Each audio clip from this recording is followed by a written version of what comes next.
just start smacking Burning Core around with your wallets. Hey, let's go, RMC. We are on to the Rift for Detonation FocusMe up against Burning Core.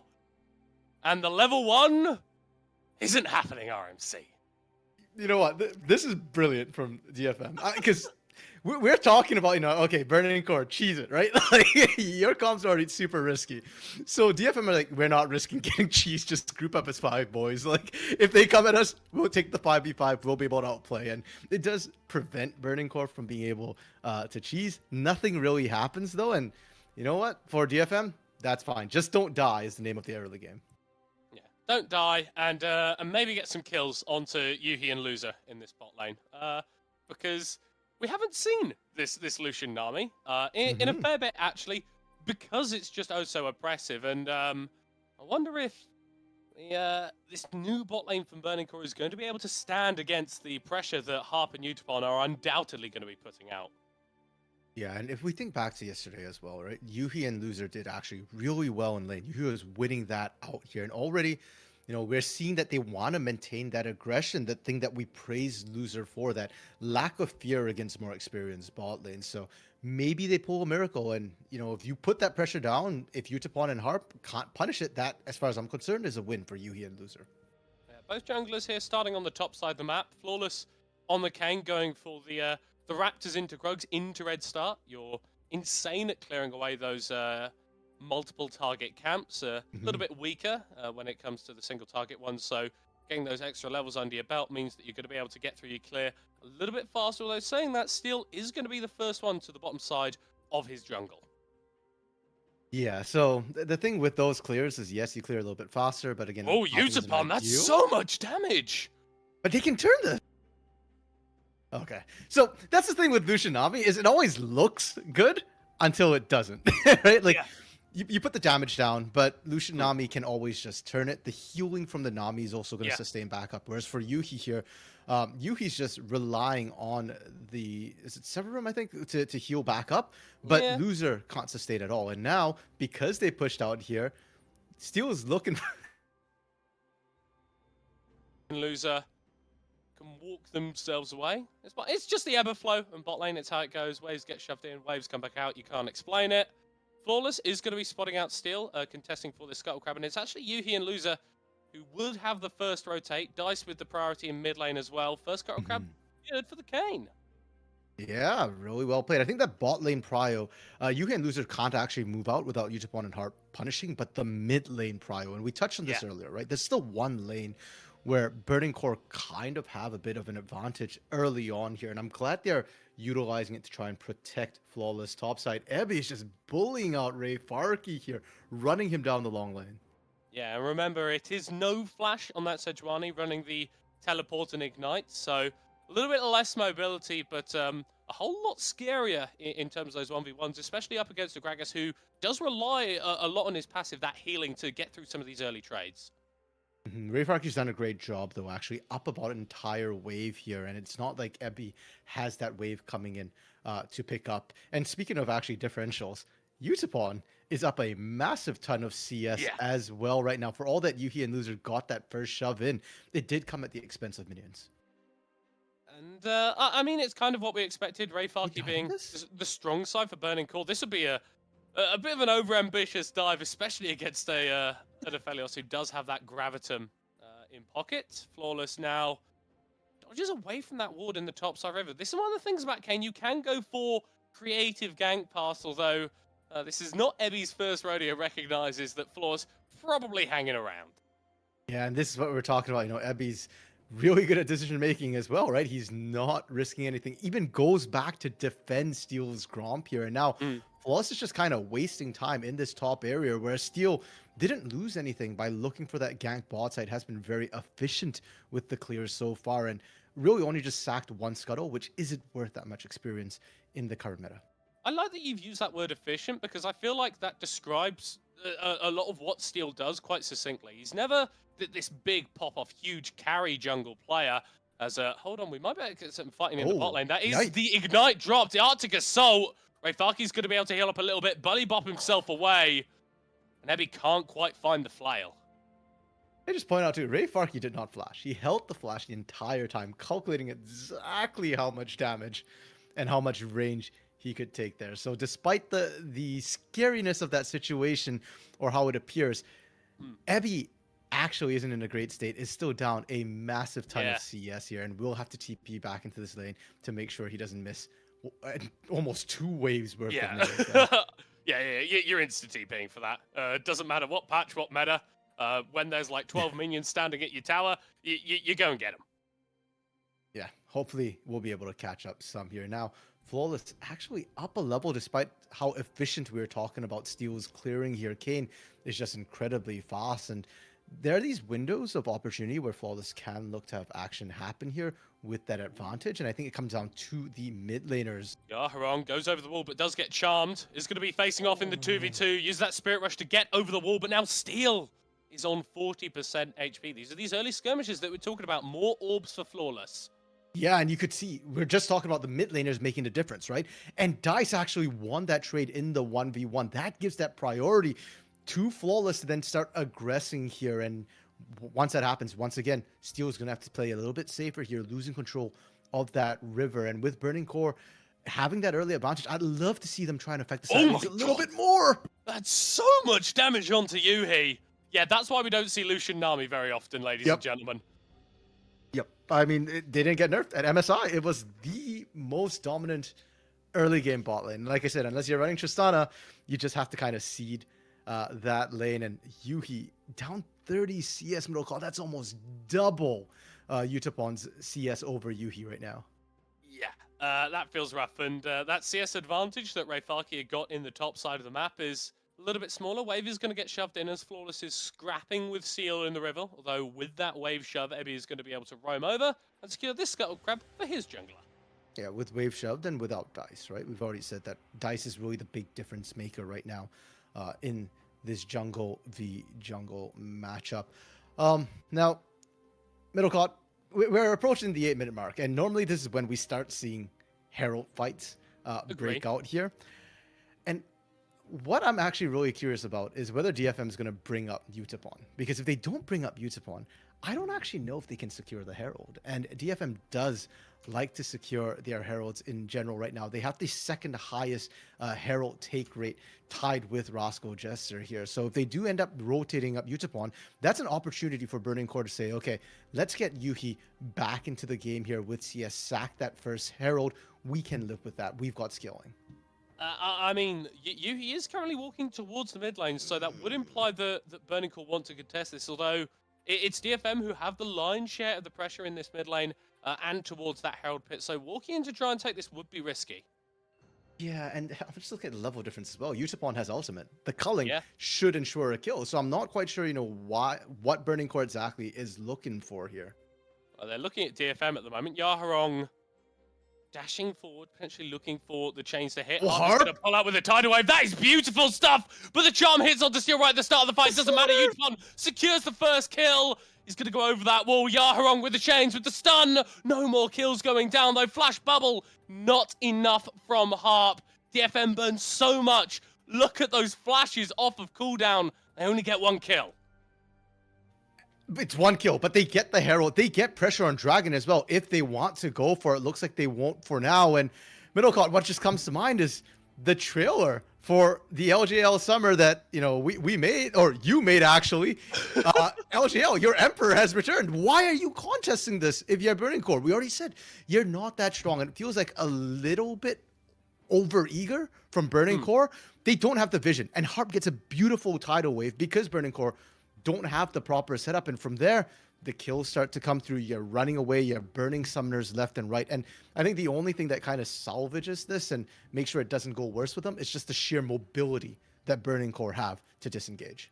I mean, we shouted out all the flashes that DFM have burnt. Burning Core used all of the summoners that were off cooldown during that fight. So we're not going to be seeing any flashy plays on the Rift for a few minutes, but with that Herald in pocket, DFM have got themselves an objective that they can look to snowball one of these lanes. Yeah, any of these lanes. And like we kind of said, in isolation, a lot of these lanes should be winning. We're starting to see Utapon do that. Yaharong's going to start hitting the point soon as well, where he can start matching dice a little bit. Usually, that Lost Chapter is a bit of a marker for Silas and his ability to sustain in lane. He does already have a innate sort of omnivamp lifesteal. I'm not quite sure what the stat is for Silas there, and this is the mana is really the big issue. The top side's the only lane where DFM aren't really winning, so I'd love to see Steel go up there and start this going in Ebby's favor. But then, so to play devil's advocate, you get a kill on possibly a Gragas. And with this build that Rayfarky is going towards, with that Barmy Cinder in inventory, it's likely going to be a more tanky style Gragas build. And whilst having a frontline that can stand up against this Lucian, this Silas as well, is a bit more burst focused as a champion, it's not going to completely break open these fights for you. DFM, a little bit late to the play on this Drake. 11.5 minutes on that one as in dashes Utapon and down goes Yuhi. That was disgusting amounts of damage. And loser's not safe yet. Steel wants this here. We'll have to completely disengage. Herald is also up for DFM, so they can easily get this. Oh no, he's not in the bush. He's not in the bush. Loser. Oh, the cyclone comes through. Bonked on the head. Third kill for DFM, first of their jungler. Okay, and we're seeing Flawless and Dice look to potentially rotate down, so I don't think you want any part of this here. They're late to the play, and they decide to call it off, so they just kind of walk back and forth. If they can't find Yaharong here, it's time wasted. Yeah, but he's going to be able to steal that Spirit Rush, get over the wall, dodge away from the charm. One of the reasons that Silas is so frustrating to deal with is Flawless might actually be going in for this 1v1. Still one charge of that stolen Spirit Rush to extricate Yaharong from that play. Okay, so top side, Rayfarky. Yeah, Flawless is on the way. The Gragas doesn't have the damage on its own, but when your jungler's in the lane as well, it looks a lot better. But Ebby turning it around, the Ignite drop, the Glacial Prison as well. Not quite long enough. The Sejuani goes down. I just want to highlight how close that was, Biddlecott. One more auto and Rayfarky would have dropped. Okay. But huge win for Burning Core on that top side. They desperately needed somewhere to go to something. I mean, Flawless, it's almost 13 minutes and still hasn't found form yet, right? Like, he needs to get orbs desperately here. And DFM, they're accelerating things. They got the Herald, they got late Dragon, sure, but DFM is generally not a Dragon team anyway. So when they do start getting those first couple of Dragons, that's when you know that DFM is in full control. And taking that bot side turret was super important as well, because that's usually when DFM really starts to accelerate the pace. Utapon and Harp are now unleashed onto other lanes, and if the 2v2 couldn't hold them, none of your other lanes can really hold this Lucian Nami lane either. I mean, look at Utapon right now. He's pretty much an entire item up on Yuhi. And that feels really bad, especially with how proactive DFM have actually been in this in these earlier stages, getting advantages and moving them around the map. They took that bot lane tower, now the Yushin up in the top side. Herald spawning in a minute and a half as well. I imagine that they've got their eyes on that one. Ebby has been getting the better end of a lot of these trades up against the Gragas, but is yet to be able to actually secure a kill onto Rayfarky in the 1v1. Yeah, but Rayfarky has to be really worried about this bot lane, because it's the long lane now. It's nowhere safe for you to go Flawless going in on Steel. Yeah, but he's going to respond with the Cyclone. That is deadly wind as Flawless flashes away and gets hit in the head. Okay, Middlegod, I think we've hit the stage. You know, we're talking about potentially winning lanes for DFM across the board. Yeah, we're there. Even the jungle is winning right now. And for Burning Core, what do? You're not even a real team fight composition, right? Like, yes, you can team fight, but an ideal team fight for Burning Core involves explosive cask, isolating a single target for DFM to kind of burst down and take out here. But if Rayfarky can't join the rest of his team, Dice I don't think has a high enough level, has enough damage to burst a single target down. I mean, didn't even really go for that Ludens for burst or the Everfrost for Chain CC, went for the Leandries instead. That's not a burst build here. So for Burning Core, you're hoping, you're praying, and you're looking for picks. And first step to picks is you need to start getting the vision down to try and catch DFM rotation. But it doesn't look like they're going to be able to establish that, as we get a small taste of that on our screens as DFM are starting up this Herald. So many wards on this top side of the map if you just look down there in the bottom right-hand corner of your screen. And this is feeling like pretty typical DFM for me. We talk about them being one of the few teams in the LJL that can actually play these early stages relatively fast-paced, and despite the changes that have happened, oh god, a couple weeks ago now, they're doing that. They've got this Herald, they're going to be able to throw that into mid lane fairly soon, and with Mountain Drake spawning in 50 seconds, that's another objective that they can look towards, or just throw it top lane, get some more gold on Yaharong. Yeah, I'm going to be honest, Middle Call, I don't think Dragons matter in this game at the rate DFM are playing it out here. Maybe not. Yeah, you can sack it for tempo instead, for turrets. And if Burning Core send anybody towards the Dragon, well, that just means that a lane somewhere else is free. Loser. Oh, yeah. Flash ultimate, but there's about 1 million mobility skills on that Lucian. Dice under the tower. Flawless is going to be able to secure the kill, but it's only a 1-for-1. Might not even be that, though, as Ebby is chasing down the Kane. Harp is here in support, but he's not going to be able to join the rest of his team. And yeah, I think you only find that kill because it wasn't Lucian Nami. Utapon was kind of on his own here. Flawless, playing with fire a little bit here. And huge props to DFM. The fact that you had to send 4 members and still only traded 1-for-1. Yes, I think there was a bounty on Utapon, so it's going to be kind of worth. But yeah, for Burning Core, these are the sort of plays. These are the only sort of plays that you can make when you're this far behind. It's a rough game state. And might I just say, that gold lead is only 2,500 in DFM's favor after the series of plays. So I think that just really illustrates how much control this team can have, even when the gold lead isn't necessarily as big as you'd think.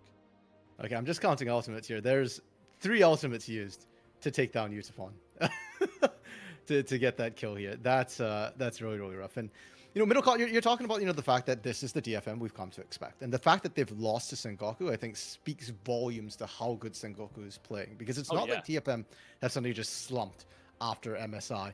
Yes, some of their scrim partners have said that, okay, they look a little bit less scary than in spring, but I don't think by very much at all. They're still dominating every other team in the league.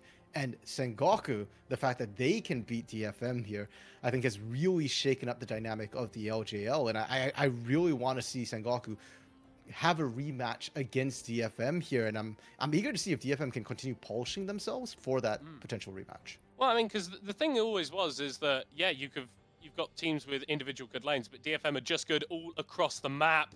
They're going to catch out Loser here, who goes gold and pulls himself back to that tower, but he's going to be dead. A double kill, double shot for Utapon.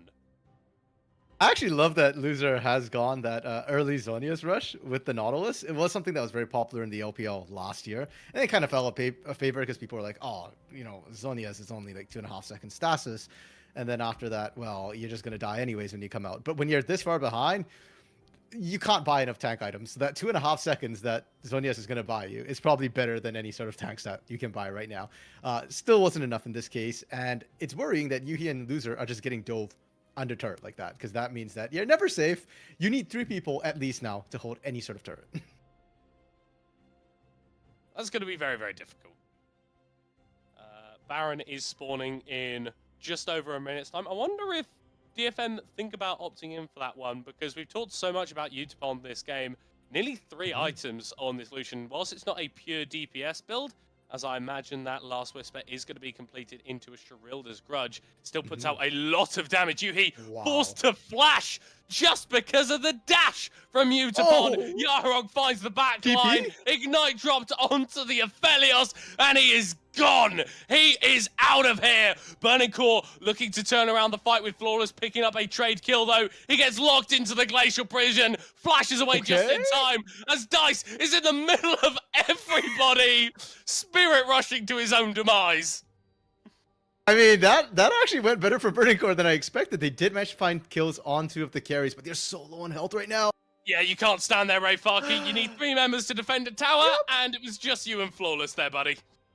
Yeah. Oh no, another one! Another one! Oh my god! Burning Core, just stand a little bit further back, man!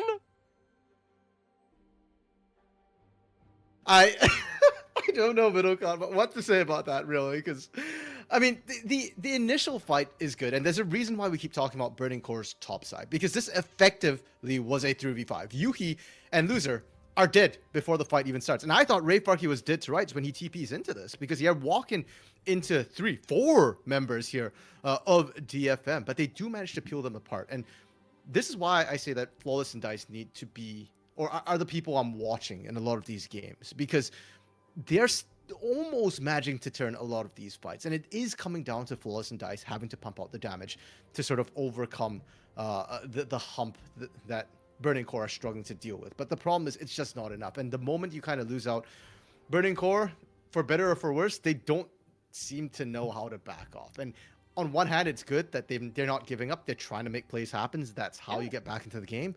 But on the negative side, it is also how you lose a game faster. To a certain extent, RMC, it feels like they're unfamiliar with what Lucian Nami offers to a team. Like Yuhi and Loser have been overstepping a fair bit. Flawless now looking for Steel, who might I say has also been having a pretty excellent game. But Burning Core don't seem to be ready to deal with the pressure that this bot lane duo can pump out. Yeah, and I feel like when you pick that Aphelios Nautilus and you're still trying to play aggressive, and you're still looking for early game plays on Lucian Nami, that does suggest perhaps that you don't understand how this lane works, especially when it's DFM's bot lane of all places, right? You do that against a weak bot lane. Okay, I understand that maybe that's confidence, but when you do this against DFM, overconfidence, perhaps, and it's definitely coming back to bite them. Utapon 6-2-2 right now. We've already seen trying to punish it is so difficult when there is a team to back up the solution. Difficult state of affairs to be fighting into. That's Cloud Soul points secured at 22 minutes for DFM. And whilst, I don't think the Soul is going to be a defining factor in this game, I wouldn't be surprised if our blue side team, our reigning champions of the LJL, are going to pick that one up. And I also wouldn't be surprised if Burning Core try and fight them for it. Yeah, what else would you expect from Burning Core? And honestly, when you're this far behind, where else are you going to fight, right? You've got two places you can fight. Yep, it's Baron or at your own Nexus under 2 turrets. So you don't want to be fighting in that latter situation, because a loss means instant wipe here. So yeah, go just set up vision, try and attempt to stall out to prevent this Baron here. And middle call, it's only 22 minutes. It honestly feels longer. Yeah, DFM's just been playing this so fast. Yeah, and we say we're looking for these opportunities for Burning Core, and then I look at the item completions that have just come through for DFM, pretty much spiking absolutely perfectly on every single member. 2 items for Ebby, 2 items for Steel, 2 items for Utapon. It's not quite going to be 2 deaths for Yaharong as he's able to get out there. So yeah, 2 items for Yaharong, and now 3 items for Utapon on this Lucian as well. I get it if Burning Core can look for an angle. Maybe if they catch this Lucian on his lonesome, they can play out the rest of the fight. But with how well Utapon's been playing and how experienced this guy is in situations that are much higher pressure than this, I would be very surprised if he makes one of those oversteps. And if we look at the items, like you point out, 2-item spike for DFM, but Burning Core is actually not that far behind in every other lane except bot side. So if you can take out Utapon before a fight, you have a chance to potentially win that 4v4 that results. The problem is, thus far, whenever they've killed Utapon, Utapon's always exacted his toll. So it's always, a 1-for-2 style situation, or 1-for-1, but everybody else is low. So because of that, DFM enjoys that advantage. And it's never a 4v4. It's usually closer to a 4v3 by the time the fight breaks out. There's multiple members of both teams stacking in this topside jungle. Burning Core recognizing that they're not allowed to go as far into their jungle as maybe they'd necessarily like. DFM securing some of this vision, potentially thinking about that Baron, but Burning Core not going to go down without a fight. We've seen them go toe-to-toe with DFM before. They will not be falling down with a whimper in this game. Flawless now secures a double knock-up, but still keeps going in. The Glacier Prison, triple knock-up from the Tidal Wave. The Cyclone is massive as well. It's a natural disaster for Burning Core as he's forced away. Actually, pop on Utapon into the tower. Dice with the kill. That's what we needed to see. But I don't think that Burning Core can get much off it. No, but neither can DFM. So that's pretty good for Burning Core. They do need to follow up, though. They do have to be careful. DFM has cleared all the vision again, and Burning Core needs to recognize that even without Utapon, Steel and Yaharong have enough damage to Baron. Dyson Ray Farkey recognizing that something is up. Too slow. But they're not going to step forward into DFM, not even try and get a ward down. Dice with a movement there, but just that. I feel like there should have been a contest coming through their RMC. 100%. And I think they just didn't expect how fast DFM could take it out. Like we said, Utapon is the big damage dealer right now. He's the one who's ahead. So they thought with Utapon down, they wouldn't be able to burn that quickly. Now, for Burning Core right here, you can't really poke your head to check anything at all. There's so many forms of engage. We saw that, Steel just forcing it, Evie with that Glacial Prison as well. And Harp, we've not mentioned Harp too much, but Harp's tidal waves have been absolutely on point. This is the second time we've seen Overwall out of Fog of War catching 4 members of Burning Core here. And so for Burning Core now, whenever you want to approach, you kind of actually need to split up and come in from different Steel, angles. you may want to jump out of there, buddy. Hooked up, but still finding the kills. Flawless is taken out, and the Wukong could just go madness into the back line. DFM play this game how they like. They could do whatever they want as they burn 1 million ultimates to kill Yuhi. The monkey will be falling down, but look at Utapon. He can just 1v2 solo laners at this point. That's how disgusting the Lucian is. Dicey found a big ball lady. That's probably not the target that you want to be fighting against. Dodges away from that knockup, but still falls down. I think DFM are on their victory march. Middlecart, Steel was exactly where he wanted to be. We were just talking about the multiple forms of engage DFM have. As long as anybody can get in there, their life literally doesn't matter. Every fight we've seen right now, if Burning Core have any hope of winning it, it has to be on Utapon. If you're burning everything on Steel, DFM win. Multiple members running up though, but that is a beautiful stolen cast from Yaharong just to push away Flawless and Losers. He's looking for Utapon. That's so much damage dropped down onto the Kane, but he is going to be able to sustain and jump away. Double knockup secured as there goes the Moonlight Vigil from Yuhi. He's got the red and white guns. He can definitely fight this out. Securing a shutdown onto Utapon. But once again, it's just a single kill for Burning Core. Remember, TP into the back. No way. Here. Oh, this Dice. Is Oh, this could be dicey, mate. Steel. We'll find out the Ari. No Spirit Rush available, but with that that Cloud Rift. Actually, DFM are going to go for the re-engage. Beautiful from Steel. Oh, Yaharog on the backline. It's just too easy for them. Your multiple time at champions showing their class. Steel. This is just pattern KDAs at this point here. Flawless should be able to get out to safety. But Middlecart, we said there's 2 places Burning Core can look to fight. One is Baron, second's under their own Nexus. They didn't fight a Baron, they fought on the Nexus, and they won the fight. But I think they got a little bit too hyphy, and that, like we said, that's Burning Core in a nutshell. Love them or hate them, they're going to try and make plays happen. Yeah. Unfortunately for them, though, it was not enough today.